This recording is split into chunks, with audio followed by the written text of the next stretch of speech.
Hello there. People love horror movies. Despite the fact that the world is full of scary, unpleasant, and simply creepy things, many people are willing to pay money for a ticket to the movies to be scared. Do you want to play a game? Okay. Scientists say that it's a way to deal with anxiety and also get a portion of safe adrenaline. It's obviously better to see a ghost in a movie than getting adrenaline from jumping off roofs. And of course, actors play an important role. They depict the monsters and evil spirits on the screen, but often remain unrecognized in real life. Well, today we will slightly lift the veil of mystery and look at them without any masks and makeup. Let's get it on. Davy Chase. Looking at this pretty girl, you won't believe that she could terrify anybody. Seriously, she's too pretty to be scary. Besides, look, her filmography includes the Disney cartoon Lilo and Stitch, and Davy dubbed Lilo. See the snap? I own him. However, despite all this, Davy Chase starred in the incredibly scary movie The Ring and The Ring 2, playing the mole of Samara Morgan. You probably remember her, a ghost in a white dress and with long black hair covering her face, a creepy spirit from the well and the ominous and frightening 7 Days.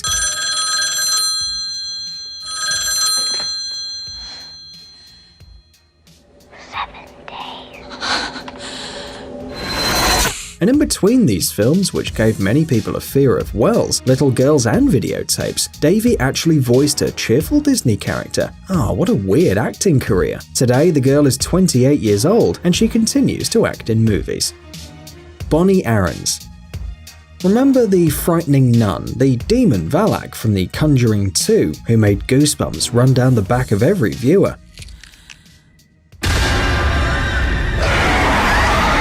It's really hard to believe, but not only the makeup artists were responsible for a terrible look, but also the actress Bonnie Aarons, or rather her unusual appearance. At the very beginning of her career, Aarons attended acting school in New York City, but she was often told that she wouldn't be able to play in the movies because of her eyes and nose. They were just too unusual. As a result, Bonnie found a job in Europe, starring in short films and commercials. She appeared in The Princess Diaries, and then got a small role in several popular horror films like Drag Me to Hell, but none of them are comparable to The Conjuring and the effect that Bonnie managed to produce in the audience. The public liked this character so much that the creators even decided to make a spin-off about Valak. Unfortunately, the nun didn't meet the expectations, but if you want to once again check out the frightening Bonnie Aarons and see how she perfectly plays her role, be sure to watch the movie. Hello. Bill Skarsgård. If you didn't watch the series Hemlock Grove or didn't pay attention to the supporting characters of the Divergent movies, you probably had no idea about Bill Skarsgård before the release of the new version of It. This Swedish actor is the son of Stellan Skarsgård, brother of Alexander and Gustaf, who are also movie actors. No, don't you worry about me, though. When acting becomes a family matter, it takes a lot of effort to become an independent, creative person, not just someone else's son or brother. Bill definitely succeeded though, and his portrayal of Pennywise is a great proof of that. He's not creepy just because of the makeup. This clown looks frightening and creeps the hell out of everyone, because Bill Skarsgård is doing his job perfectly without any makeup. You know, Pennywise's smile and the slightly squinting eyes, voice and movements. Even in the most ordinary situation, this will make you feel uncomfortable. What to say about the whole movie when you see an evil spirit in the form of a damn scary clown on a huge screen. I'm not afraid of you.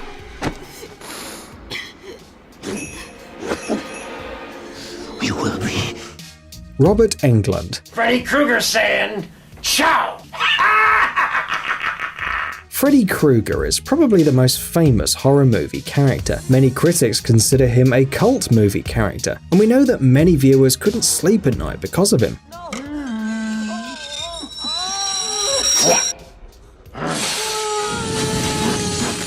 And a special thanks for this should go to Robert Englund, the actor who played the role of Freddy. By the way, he once auditioned for the role of Han Solo. Hell, just imagine that. After playing many TV villains, director Wes Craven invited him to play the main role in his new film, A Nightmare on Elm Street. This role made Robert Englund famous, and at the same time made him almost unrecognizable under a sophisticated makeup. The franchise was so successful that in the period from 1984 to 2003, 8 films were shot with Englund in the lead role. The last film with his participation was the crossover Freddy vs. Jason. So you are afraid of something after all, huh? But it seems that the actor is not tired of the image of Freddy. If you look at his Twitter, you can see that Englund, who is already over 70 years old, still enjoys this creepy popularity. Sticks and stones may break my bones, but nothing will ever kill me. Roberto Campanella. This charming, smiling guy is one of the creepiest characters in Silent Hill. Can you believe it? Just add a pyramid. Because it was Roberto Campanella, dancer and choreographer, who played the role of Pyramid Head. When the creature designer Patrick Tatopoulos found out that this character would appear in the film, he decided to make him completely different from the other monsters. Patrick's goal was to create a costume that the actor could wear all day long, and he succeeded. Patrick worked with very light materials that looked heavy thanks to their color. Campanella confessed that the costume was surprisingly light and comfortable and became literally his second skin. It consisted of 5 parts which were attached directly to Roberto's body. Although it took the actor 2 or 3 hours to turn into the monster, and he had to walk in platform shoes on a really thick sole. You know, art requires sacrifice.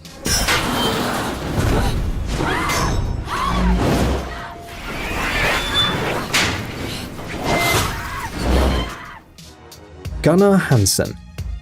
The main villain in the series of American horror films, the Texas Chainsaw Massacre, is Leatherface, aka Bubba Sawyer. The IGN website put Leatherface in the 5th place in the top 25 horror movie villains, which already tells you something about his importance. However, you could never really recognize the person who played this role on the street. Gunnar Hansen, an Icelandic actor and writer, was born in Reykjavik, moved with his family to Maine at the age of 5, and to Austin, Texas at the age of 11. He studied at the University of Texas in Austin, and during the summer holidays he worked part-time in various jobs, even as a bouncer. In 1973, he auditioned for the Texas Chainsaw Massacre for a part-time job. Gunnar's physical form impressed the director, and the role of Leatherface was given to him. The film was low budget. Hansen spent 12 to 16 hours every day for 3 weeks in the same dirty suit and mask. Because of the cheapness of the film, the use of special effects was minimized, so Hansen used a real chainsaw, often in dangerous proximity to the other actors.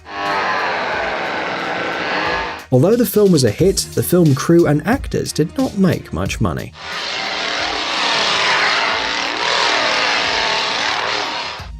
Ari Lehman. Friday the 13th is a cult horror franchise which is probably familiar even to those who don't watch horror movies at all, as well as the main villain of this story, Jason Voorhees, the killer in a hockey mask. His role was performed by many actors, which isn't surprising. After all, Jason's costume allowed anyone to play him, really. When it was time to look for an actor for the role of Jason, Sean Cunningham gave it to Ari Lehman, who came to audition for a completely different film. As soon as the boy walked into the room, Cunningham offered him the role of Jason, saying, "You're the right size, you've got the part." In the original film, Ari Lehman appears only for a few seconds.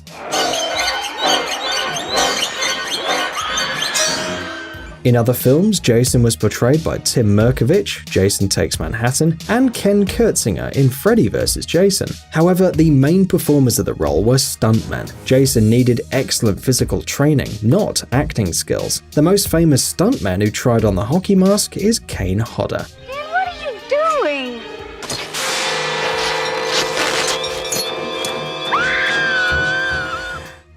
Bolaji Badejo. While watching Alien, you usually don't even think about the fact that there's a person inside the alien costume. Nevertheless, there was one. Dallas?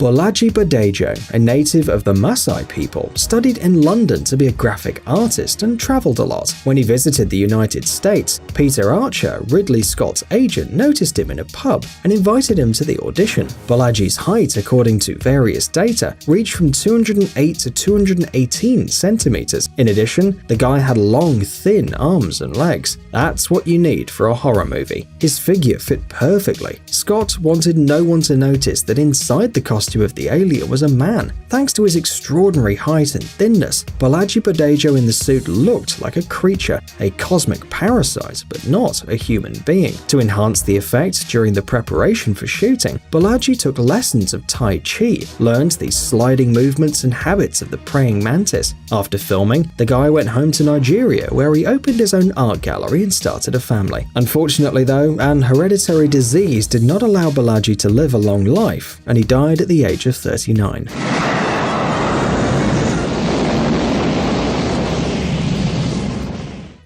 Takako Fuji.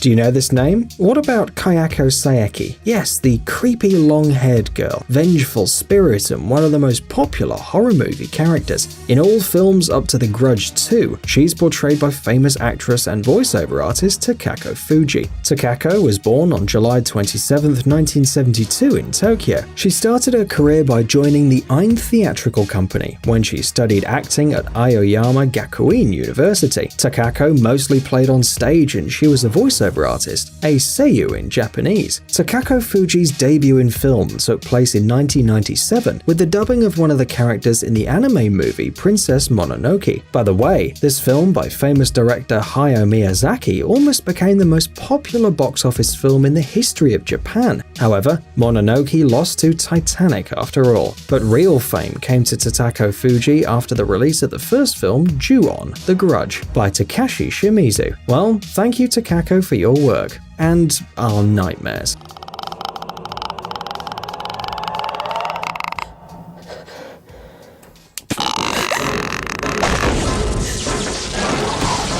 Psst, dude, are you looking for new technologies and great gadgets? Are your thoughts focused on the future? Do you love huge vehicles and can't imagine your life without robots around you? Then visit TechZone and you'll find all this and more.